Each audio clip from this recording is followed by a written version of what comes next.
Fala, concurseiro, você que está se preparando aí para o concurso da Secretaria de Estado de Educação do DF. Vamos de dica agora de número 3, teorias de currículo, bacana, então olha aí na tela. Então, dica 3, teorias de currículo. Então, olha só esse quadrinho aí que é só o ouro, ó. Nós temos basicamente três teorias: as teorias tradicionais, as teorias críticas e as teorias pós-críticas.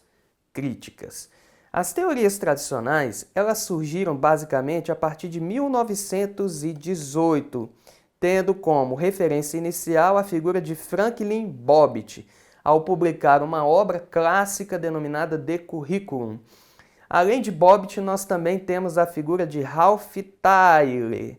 Tyler que se preocupou principalmente em como fazer, como estruturar o currículo. Então, além de Bobbitt e Tyler, enquanto teóricos, nós vamos especificar a visão do currículo e alguns elementos-chave. Então, a visão do currículo para as teorias tradicionais é que o currículo é neutro. Se o currículo é neutro, há ou não relações de poder? Não há relações de poder. E por que não há relações de poder, Leandro? É como se o currículo estivesse numa redoma de vidro e que não sofresse influências políticas, culturais, econômicas, sociais na sua composição, ou seja, na sua estruturação, tá certo? Então, o currículo ele não está a serviço de uma classe A, B, C ou D. Muito pelo contrário, o currículo ele está a serviço de tudo e todos. Só que isso, posteriormente, foi criticado tanto pelas teorias críticas quanto pelas teorias pós-críticas, ao considerarem o seguinte: o currículo, na verdade, ele não é algo inocente, muito pelo contrário. O currículo ele não é neutro. Ele sofre sim implicações políticas, econômicas, sociais e culturais na sua composição, ok? Então olha aqui, ó. Nas teorias tradicionais, então, o currículo é neutro e alguns elementos-chave: ensino, aprendizagem, avaliação, metodologia, didática, organização, planejamento, eficiência e objetivos.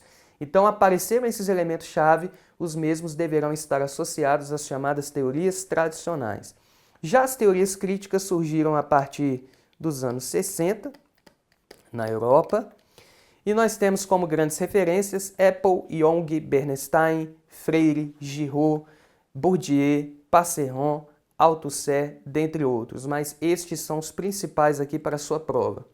O currículo, na visão crítica, portanto, não é neutro. Se ele não é neutro, há sim relações de poder e elementos-chave tais como ideologia, reprodução cultural e social, poder, classe social, capitalismo, relações sociais de produção, conscientização, emancipação e libertação, além do currículo oculto e resistência.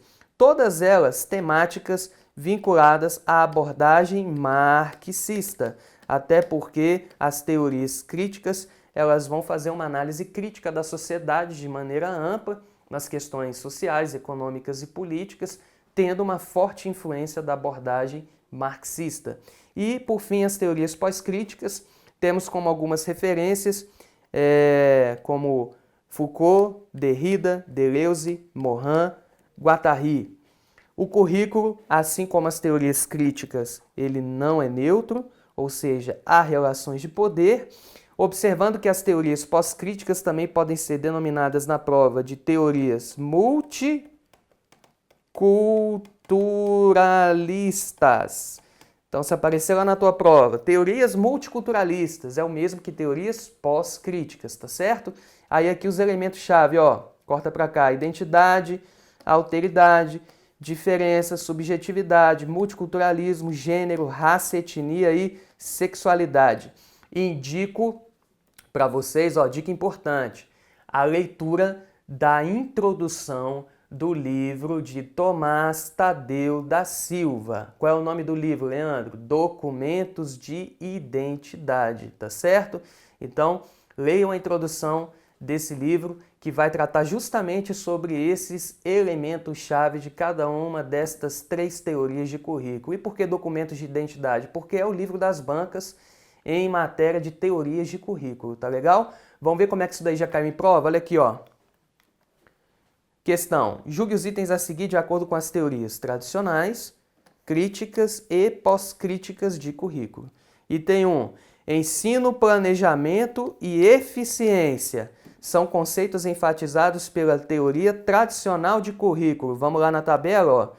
Ensino, qual foi o outro aqui? Planejamento e eficiência. Ó. Ensino, planejamento e eficiência. São das teorias tradicionais? São. Então o item está correto. Tá vendo como é que isso daí pode cair? Olha o item 2. A teoria crítica põe em relevo os conceitos de subjetividade, multiculturalismo e identidade. Olha onde está subjetividade, multiculturalismo e alteridade. Teorias pós-críticas. Então o item está errado por considerar a relação com a teoria crítica. Próximo item, nós temos aí os conceitos de ideologia, emancipação e reprodução cultural. São próprios da teoria pós-crítica.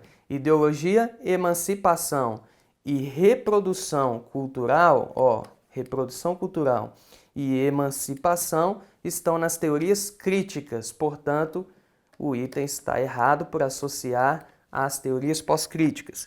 E para Bobbitt, grande expoente das teorias tradicionais, o currículo deveria ser organizado de acordo com os princípios da administração científica de Taylor, ou seja, Bobbitt dizia que o currículo deve ser voltado para o desenvolvimento econômico. Consequentemente, o currículo irá contribuir para a formação de mão de obra técnica para o trabalho.